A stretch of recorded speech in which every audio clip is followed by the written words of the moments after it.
আমি এখন মোটামুটি রেডি। এখন আমরা যাব ইসকন মন্দিরে, তো সেই কারণে আমি আজকে একটা চুড়িদার পরে নিয়েছি অ্যান্ড তার সঙ্গে খোপা বেঁধেছি, কারণ মন্দিরের ভেতর খোলা চুল অ্যালাউ নেই, ভগবানের সামনে খোলা চুলে ঢাকা অ্যালাউ নেই। আমি দেখি কি সিঁদুর লাগলো। এনিওয়েজ, তো মেকআপটা একটু কেমন জানি আমার লাগছে, কারণ খুব অন্ধকারের মধ্যে মেকআপ করেছি। অভিষেক ঘুমাচ্ছিল এখানে, তো দ্যাট ইজ ইট। দেখি এবার মন্দিরে কখন যাওয়া যায়। রেডি আমি তো অলমোস্ট রেডি, আরেকজন এখন রেডি হচ্ছেন। তো তারপর ওখানে দেখাচ্ছি। ওখানে ফোন অ্যালাউ কিনা আমি এখনও জানি না, তো মেবি আমাকে ফোনটা রেখে যেতে হবে। সেই কারণে আমি আমার ব্যাগও নিতে পারছি না, একটা ছোট্ট জাস্ট পার্স মতন নিচ্ছি। তো এই হচ্ছে শিলিগুড়ির ইসকন মন্দির।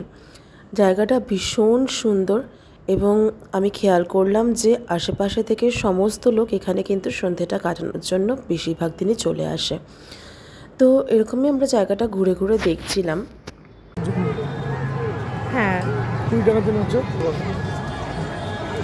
এরপর একটু খেতে চলে এলাম মন্দিরের ভেতরেই একটা রেস্টুরেন্টে। তো ফার্স্টে নিয়েছিলাম চাউমিন, তারপরে ধোসা নিয়েছিলাম, বিশাল বড় ছিল ধোসাটা।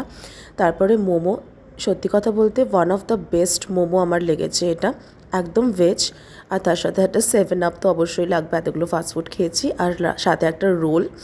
আর লাস্টে পেয়ে গেছিলাম মন্দির থেকে প্রসাদ। তো এরমভাবেই ডিনার কমপ্লিট করে আমি ঘুমিয়ে পড়ি, আর ও তখন ওয়ার্ল্ড কাপ দেখছিল।